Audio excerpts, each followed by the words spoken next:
परमहंस सद्गुरु स्वामी माधवनाथाय नमः।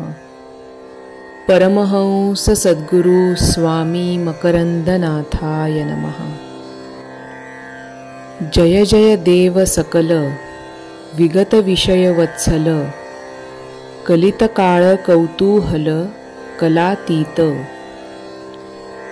स्वरूपतः संपूर्ण असलेल्या अशा सद्गुरुदेवा, ज्यांनी विषय वासना दूर केलेल्या आहेत, त्यांच्या बाबतीत आपण अत्यंत वत्सल आहात। काळाची सगळी क्रीडा आपल्या स्वाधीन आहे, तसेच काळाची सर्व क्रीडा कुतूहलाने कौतुकाने निर्लिप्ततेने पाहणारे असे आपण आहात। आपला जय जयकार असो।